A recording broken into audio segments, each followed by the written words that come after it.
Yeah, thank you very much. As I said, Mike McCormack of GE Digital Energy, formerly FMC Tech. This is a little bit different than the previous presentations in that it's a retrospective rather than a look forward. But I think there's some useful lessons learned and some maybe some guidance, right, that we can actually, or I can demonstrate. First of all, the area that FMC Tech decided to go into was MV distribution, right? And the question kind of asks, why MV distribution? Why do we choose MV distribution, right? And we saw, I suppose, back in 2002, where the distribution networks were going with regard to distributed generation and all of the issues around that, okay? The complexity of changing a normal generation, transmission, distribution, consumer model into a distribution network that has gone crazy, right, with distributed generation coming at it from all aspects. So the distribution utilities are faced with improving network reliability and efficiency. So the product that we looked at doing was to address that, okay? And the solution that we came to was that distribution utilities don't have any visibility of the distribution network, right? That's fairly straightforward. That when a fault occurs on the network, what happens is normally the switchgear or reclosers close on that fault to try and clear whatever it is off there. But quite literally, the utility is looking at the distribution network through the keyhole of the substation. There's none of this visibility. And then we had to define, if that's our idea, that's the market we want to do, we want to provide visibility in the distribution network, what's the scale of this? Is it a global, or is it a niche, is it an Irish solution? And we looked at that from a perspective, well, there's 30 million kilometres, for example, of distribution overhead network globally, right? That is unmonitored, right? So therefore, that's a big market. That's a global sort of a market, okay? So what we developed, I'm not going to delay too long on it, but if you go out the road to Ahaska, you see some of these on the distribution networks out there, thanks to ESP networks, right?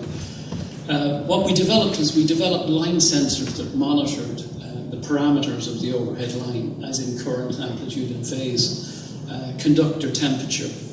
And those devices were able to provide that information back to the central control through a communications infrastructure, okay? And that communications infrastructure used a sensor network gateway, in other words, a device that communicated with the sensors and sent the information back to a SCADA system or an application, okay?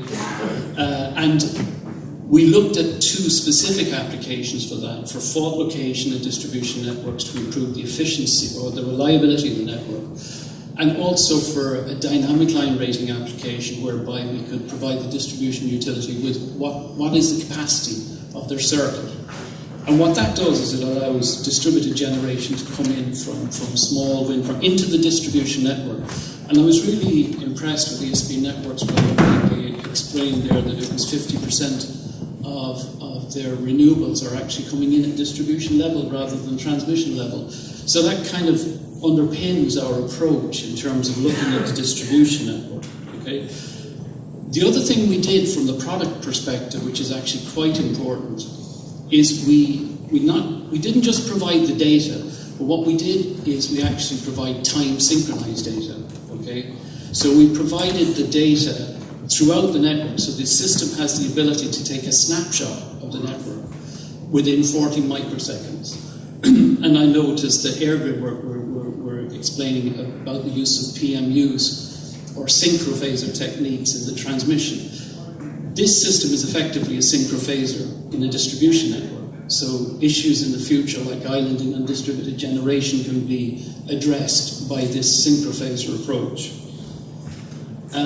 So the story of FMC, and it's, I'm going to just run through this, but believe me, this is a hard road to take. There's nothing simple about this. It takes a lot of effort, right, to do this. I think when I started off this, I had long black curly hair, right? So it's slightly different. So we commenced development proper in 2004, and we defined ourselves, first of all, as a technology business. I'm a great believer in strategy. right, and in knowing where you want to be, right, rather than know where you want to be in a week's time or a month's time, or where you're going to get your next round of investment from, but know where you're going to be in 5 years' time when you want to exit the business. Okay.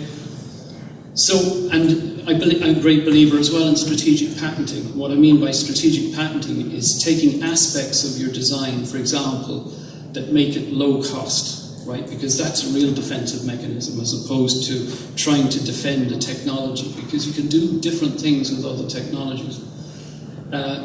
We were supported exclusively, and I think that's an important thing, by Irish money, by Irish state agencies, Enterprise Ireland. Enterprise Ireland identified us as one of these high potential startups, right? And they weren't wrong. Okay, so and we had Enterprise Equity, we had the Western Development Commission, which were a huge supporter of the business, and SVADCO, right? So we actually had a BES as well, which is another Irish mechanism, right? It's Irish. It was Irish management and Irish owned. In 2010, we were announced as Eco-Imagination Challenge winners for GE, right? And that was announced in New York, which was a great time for the business. And subsequent to that, we were acquired by GE and are now part of GE Digital Energy. And my own role has changed in that this is still my product, right? But I also have the distribution automation portfolio for GE as well. The only thing I would say about the acquisition, it was an excellent outcome for the management, for the staff, right, and for our investors, which, to me, the investor is one of the key components of your business, absolutely, to have the right investors, okay? And we're now part of the distribution automation portfolio. If I just look at the key success, what are the key factors in the success of FMC? Because it was during difficult times where everybody was investing in houses, right, in this country. We were off techies doing our own stuff, right? We had a strong, supportive investor shareholder base, absolutely, right, through I mentioned before WDC and Enterprise Ireland. We had a clear understanding of what the business was all about from day one, okay, and the global customer requirements. We really pushed ourselves to the limit with regard to understanding the market, understanding the requirements of the customers. We were focused on a strategy of a realistic ROI for our investors. And I think that's hugely important, to know where that step is and to know where your business scale is. Because if you're looking at scaling a business in the distribution world, you need to know if this is a global technology, right? And if it is a global technology, so where am I, if you like, with regard to this business, right? How much will it take me to become a competitor or a supplier within this industry? And if the answer to that is you're not going to be able to scale that, then you know where your exit is. You know that this is a technology business and that's your exit route. And the last comment I would make in relation to the success story of FMC is ESB networks. ESB networks were pivotal in actually testing, evaluating, and recommending the system while the business was developing the system.